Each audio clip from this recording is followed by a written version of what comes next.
Tú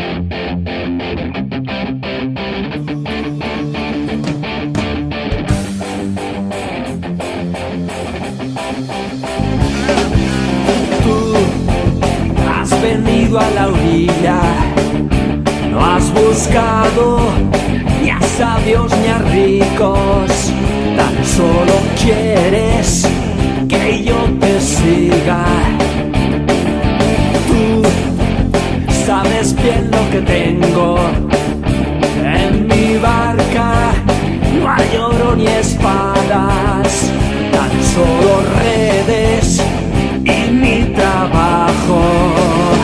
Señor, ni has mirado a los ojos. Padre, tú llamas a cada uno de nosotros por nombre y nos pides que te sigamos. Bendice a tu iglesia y danos dedicados y generosos líderes de nuestras familias y amigos, quienes puedan servir a tu pueblo como religiosas, sacerdotes, diáconos y ministros laicos. Inspíranos mientras crecemos en tu amor y abre nuestros corazones para oír tu llamada. Te lo pedimos en nombre de Cristo. Amén.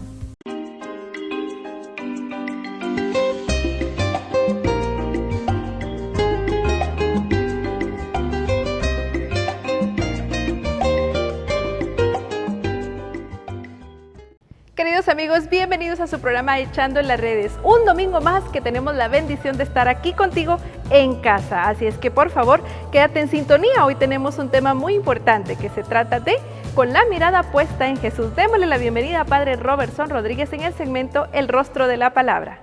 Queridos amigos, soy el Padre Robertson Rodríguez. Bienvenidos a otro programa más de Echando las Redes. Y en esta ocasión, amar a la iglesia. Quédense con esto.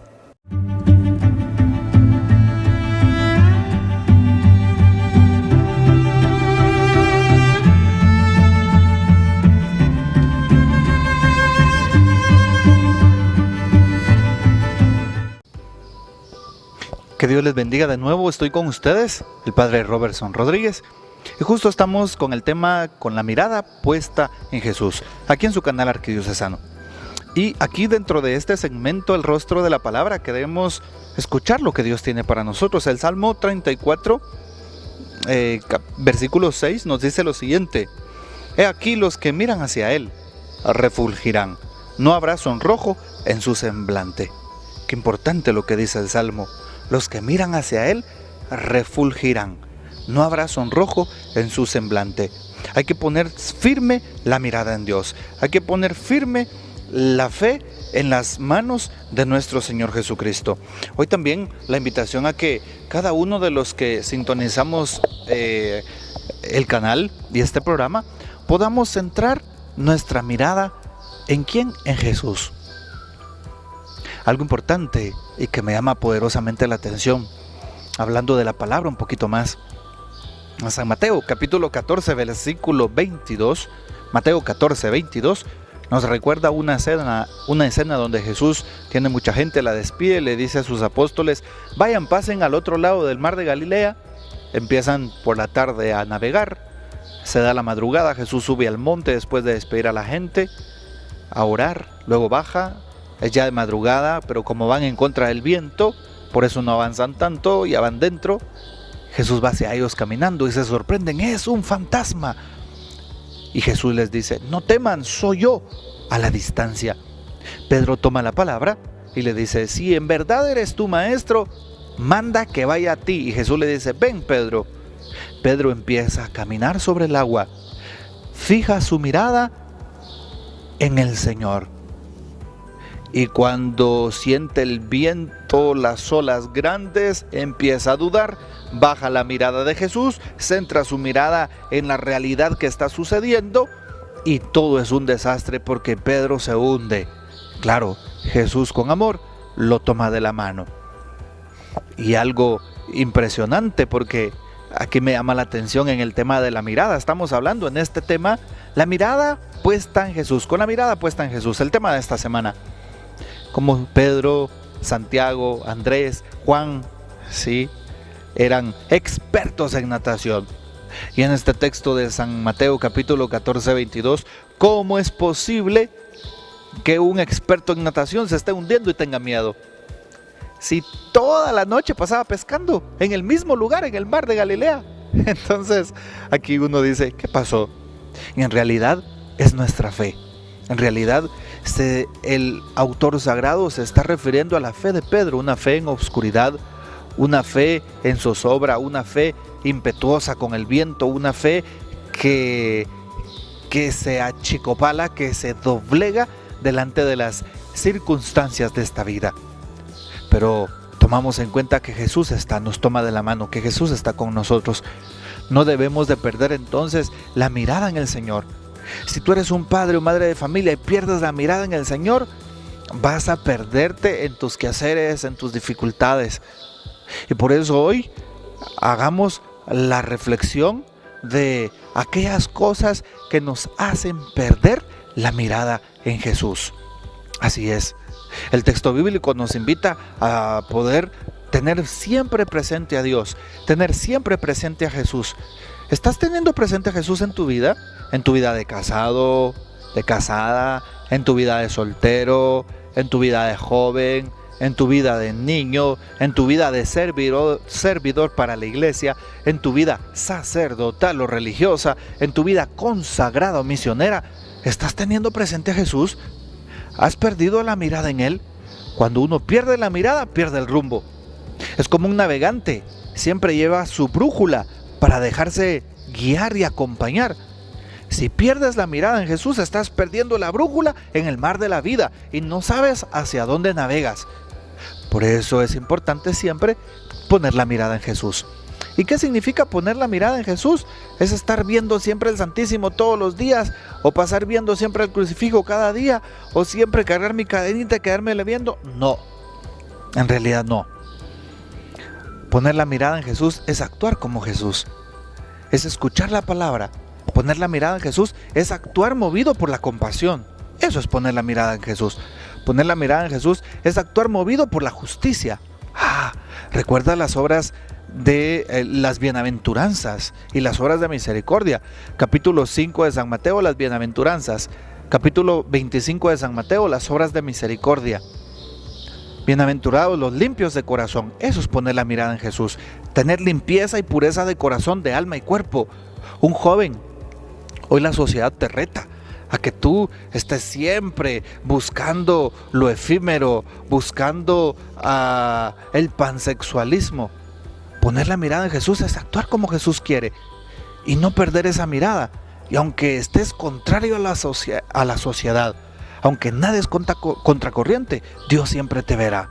Dios siempre estará contigo en tu trabajo, que seas justo, honrado, cabal. Eso es no perder la mirada en Jesús. Bueno, pues te invito para que sigas en esta sintonía y recuerdes, no dejes de poner la mirada en el Señor y jamás te vas a equivocar. Siempre serás feliz, tendrás lo necesario. Queridos amigos, que Dios les bendiga. Estamos de nuevo en su programa Echando las Redes y justo haciendo la reflexión del tema de esta semana, con la mirada puesta en Jesús. Y hablábamos justo en el rostro de la palabra en este segmento, en el tiempo anterior, cómo debemos de centrar nuestra mirada en Jesús. Ya el Salmo 36 nos ilumina, el Salmo 34 versículo 6 nos ilumina, San Mateo capítulo 14, 22, cómo Pedro centra su mirada en Jesús y cuando la suelta, entonces viene algo importante. Pedro empieza a hundirse, ¿verdad? Bueno, ¿cómo podemos poner nuestra mirada en Jesús? Tú que eres joven, ¿cómo puedes centrar tu mirada en Jesús? Un niño, ¿cómo centra su mirada en Jesús? Un adulto, ¿cómo centra su mirada en Dios? Pues ya lo explicábamos, de qué manera podemos hacerlo. Y lo hacemos tratando de imitar al Maestro. Eso es poner la mirada en Jesús. Pero también algo importante que hoy quiero plantear. Date cuenta qué está haciendo en tu vida que te alejes de Dios. ¿Qué está haciendo en tu vida que tu corazón aleje su mirada de Jesús? ¿Qué está haciendo en tu vida o qué está provocando en tu vida que tu corazón se aleje de la mirada en Jesús? Tú te lo tienes que plantear. Hay posiblemente amistades, malas amistades que te están llevando a los vicios. Estás dejando de ver a Jesús y de imitar a Jesús. Hay posiblemente amistades que te malinforman y empiezas a odiar a alguien que es la persona que amas. Cuidado, porque algo te está alejando de Jesús. Alguien te está alejando de Jesús. Cuidado, porque hay pecados como los 7 pecados capitales: soberbia, avaricia, lujuria, ira, gula, envidia, pereza. Te pueden estar alejando de Jesús, pueden dejar de influir en ti, ¿sí? Tus malos pensamientos, sentimientos y acciones, ¿sí? Pueden influir en ti para alejarte de Jesús y dejar de que tú veas a Jesús. Entonces debes de tener mucho cuidado. Cuida tu mirada, cuida tu corazón, cuida tus inquietudes, cuida tu manera de actuar. Esta es la invitación. Muchas veces hay personas que se alejan de Dios y alejan su mirada de nuestro Señor en vicios, en pornografía, en tabaco, en licor, en drogas, en prostitución, así es, en fiestas que despilfarran el dinero, sí, por ejemplo. Y debemos de tener cuidado, porque si tu mirada está alejada del Señor, te vas a dar cuenta que muchas veces pues los bienes de este mundo te van a seducir. Por eso, una invitación a que alejes ya tu mirada de aquellas cosas, sí, que no te llevan a Dios. Y de esa manera siempre tendrás puesto tu corazón en el Señor. Recuerda que lo dice aquel texto de San Mateo también, ¿verdad? Allí donde esté tu tesoro estará tu corazón. Sí, qué bonito es ver que un joven se le quede viendo a una señorita tan simpática, guapa, bella, hermosa, y pues le hable cosas hermosas. Se le queda viendo porque definitivamente no puede resistirse. No estoy hablando de una mala mirada, una mirada impura. No, estoy hablando de algo tan natural. Bueno, pues qué bueno es que esa persona sea seducida, ¿sí?, por aquella imagen. Qué hermoso es cuando un cristiano se deja seducir por Jesús y siempre por encima de todo coloca a Dios en primer lugar. Ojalá que tú coloques a Dios en primer lugar. Ojalá que tu vida también sea una sensación de cercanía a Dios y al prójimo. Jesús siempre está a tu lado. Y si tú eres un joven en el grupo de jóvenes, en tu comunidad juvenil, en tu grupo movimiento juvenil, pues te invito para que no pierdas de vista al Señor. No pierdas de vista a Jesús. No pierdas de vista a aquel que te lo da todo. Jesús te ha llamado al servicio, pues mira siempre tu servicio, no te desvíes de tu servicio. Dios te ha llamado a que sirvas en tu iglesia, en tu parroquia, pues no desvíes tu mirada allí en lo que haces en tu parroquia, ¿sí? Y aunque tengas antitestimonios de cualquier tipo, no te preocupes, si tú miras a Jesús, nada te va a pasar. Te invito para que lo hagas y recuerda, Dios siempre está contigo. Dios siempre estará de tu lado. Abrázalo y de esa manera descubrirás lo que tiene para tu vida. Grandes sorpresas te esperan si pones en Jesús la mirada de tu corazón, la mirada de tu alma. Que así sea. Hasta luego.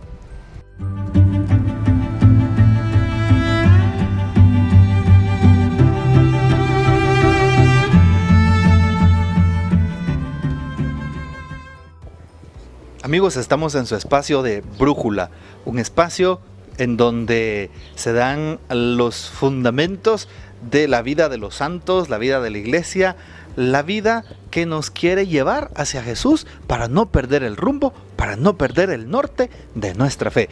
Y ahora nos vamos nada más y nada menos que hacia Palestina, justamente hablando de nuestro Señor y de su ascensión a los cielos. ¿Qué es la ascensión? Recordemos que dentro del tiempo de Pascua encontramos este gran tiempo que se celebra como un gran domingo, lo dicen el NUAL, las normas universales sobre la liturgia de la iglesia, ¿verdad? Como la Pascua va desde el domingo de Pascua de Resurrección hasta Pentecostés. Entre Pascua se da entre Domingo de Resurrección y Pentecostés, y ahí justo al final tenemos la fiesta de la Ascensión del Señor. Ya los textos bíblicos como San Mateo capítulo 28, 20 nos dicen que Jesús asciende gloriosamente a los cielos. Hay una diferencia entre ascensión y asunción. Recordemos que Nuestra Señora es asunta porque es ayudada por los ángeles para ir a los cielos. El 15 de agosto celebramos siempre su fiesta. En cambio, ascensión significa que con voluntad y fuerza propia, con autoridad propia, el Señor sube a los cielos, y en este caso nuestro Señor Jesucristo. Los textos bíblicos, igual que el libro de los Hechos de los Apóstoles, nos narran que Jesús le pidió a sus apóstoles que fueran a Galilea. ¿Y por qué van de Jerusalén a Galilea? Y en Galilea asciende a los cielos. Con este tema Jesús le está diciendo a cada uno de sus discípulos y al mundo entero y a la iglesia naciente que Jerusalén deja de ser el centro de la fe y que la presencia de Dios puede darse en cualquier lugar, para los gentiles y para el mundo entero. Y por eso la ascensión se realiza en ese preciso lugar, en Galilea. Qué hermoso es saber que Jesús subió a los cielos y que nos va a preparar un espacio hermoso. Claro, el cielo como nosotros lo vemos desde acá de la tierra sería ver la luna, las estrellas, el sol, las constelaciones y los demás planetas que iluminan en las noches. En realidad no es solamente ese cielo físico que vemos nosotros. El cielo es una realidad totalmente distinta que al final de nuestros días vamos a poder contemplar como el paraíso querido por nuestro Señor. Y por eso la invitación a ustedes para que no se pierdan siempre esta sintonía, y queremos enviarle un abrazo muy fraterno a todas las madres, ya que tenemos la oportunidad de enviárselos a través de este medio. Que Dios bendiga a todas las mamás, cuida a tu madre, dale un abrazo a tu madre y un saludo a tu madre. Que Dios les bendiga.